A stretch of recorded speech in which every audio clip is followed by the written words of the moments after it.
Sir, जिस तरीके से झारखंड में स्टूडेंट लोग हैं जो प्रोटेस्ट कर रहे थे, अब झारखंड परीक्षा है वो रद्द कर दिया गया, इसका भूख हड़ताल को खत्म कर दी गई है। देखिए, महत्वपूर्ण ये है कि झारखंड की सरकार ने छात्रों की आवाज़ को सुना और संवेदनशीलता के साथ सुना।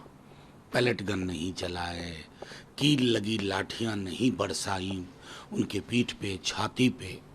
इसका मैं समझता हूँ इसको भी ध्यान में रखना चाहिए। उनकी कुछ लॉन्ग स्टैंडिंग डिमांड्स थी जिसको सरकार ने कमिट किया है कि इसको हम करेंगे। और मैं समझता हूँ कि तमाम राज्य सरकारों और केंद्र की सरकार के लिए भी संदेश है कि छात्रों युवाओं को देशद्रोही, दिमागी नक्सली बोल करके आप you can get away, you have to respond to their concerns. ये जो आर्किटेक्चर है ना एजुकेशन का, एम्प्लॉयमेंट का, अब ये लोगों को परेशान कर रहा है।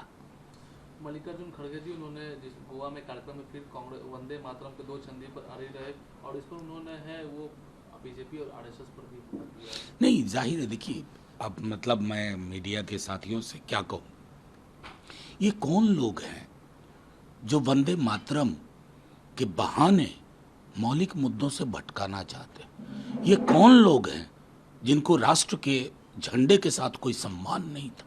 ये कौन लोग हैं जिन्होंने आज़ादी की लड़ाई में शामिल लोगों को रिडिक्यूल किया?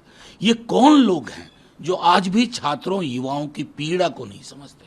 अभी मैंने एक पाक्षिक में, अभी आपके आने से पूर्व, एक लेख लिखा कि पेट्रियाटिज्म का मतलब सरेंडर नहीं होता और सरकार का मतलब देश नहीं होता। अगर ये फर्क लोग नहीं समझते हैं ना, तो जनता को फर्क समझाने के 100 तरीके मालूम है।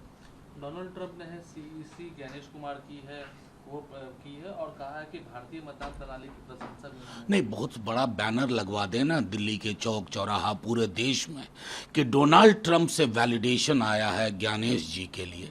क्या बना के रख दिया हमने अपने आप को? वो व्यक्ति जो अमेरिका के प्रेसिडेंट है, किस किस प्रकार के बयान उन्होंने नहीं दिए हमारे देश के बारे में, हमारे प्रधानमंत्री के बारे में, हमारी नीतियों के बारे में।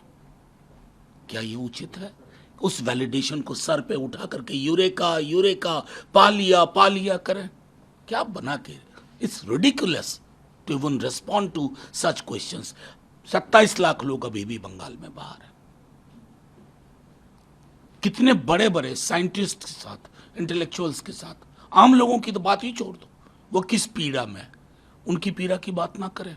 हमारा सिस्टम है, हमारा चुनाव आयोग है, हम लड़ेंगे, झगड़ेंगे, सवाल रखेंगे, न्यायालय जाएंगे।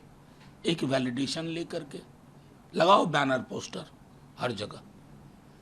नए शिक्षा मंत्री प्रहलाद जोशी ने एनटीए पर नकेल कसी है, परीक्षा प्रणाली में आमूलचूल परिवर्तन का भी आदेश दिया। एक बात कहूं, आप इस बयान को, परीक्षा प्रणाली में आमूलचूल परिवर्तन का आश्वासन दिया है, भरोसा दिलाया, इसको गूगल करिए। आपको 14 से लेके अब तक जितने शिक्षा मंत्री रहे हैं उनके बयान में ये मिलेगा कॉमन चीज। बयान से हालात नहीं बदलते। 18 में जब एनटीए बन रहा था, मैं वाहिद शख्स था, चूंकि मेरा अनुभव था अपने विश्वविद्यालय का, मैंने कहा मत बनाओ, ये देश को नहीं समझ पाएगा आपका ये एनटीए। अभी भी सदन में मैंने कहा कि आपके अधिकांश समस्याओं की जड़ ये एनटीए है जिसमें कोई पारदर्शिता नहीं है। उसको उठाओ, डिसमेंटल करो, फेंक दो। वो नहीं कर पाएंगे क्योंकि आपने अपने लोग भर दिए हैं। तो उनका जीविकोपार्जन भी करना है, शिक्षा जाए भाड़ में। शिक्षा रोजगार के साथ ना जुड़े, बड़े बड़े लोग पैरोकारी करने लगे हैं। We wish to delink degree from jobs. What kind of argument is this? मैं बार बार कह रहा हूं कि आपके स्थापत्य में दिक्कत है, स्थापत्य बदलिए।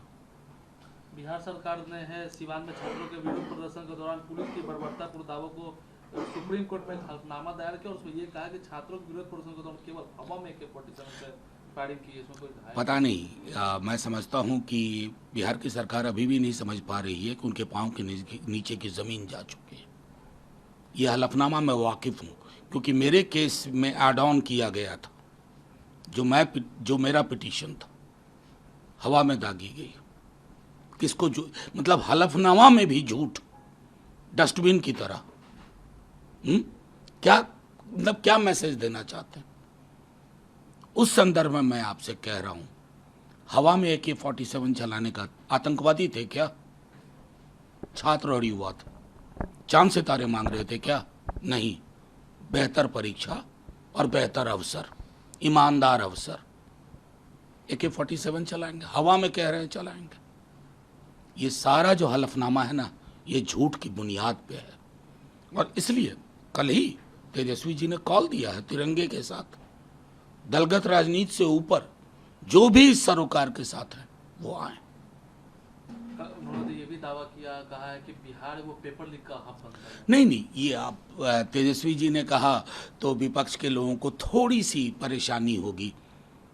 मुझे नहीं स्मरण है बीते 12-15 वर्षों में जब मैंने किसी परीक्षा के बाद उसके बारे में कंट्रोवर्सी नहीं सुनी हो, लीकेज की खबर ना आई हो,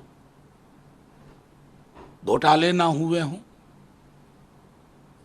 और कहीं दूसरी जगह भी होता है तो उसके तार यहां से जुड़े मिलते हैं। तो मैं बार बार कह रहा हूं कि ये आर्किटेक्चर जो है, समस्या उसकी है क्योंकि आर्किटेक्चर में आपके लोग बैठे हुए हैं जो रसूखदार हैं। इस संदर्भ को समझा जाए।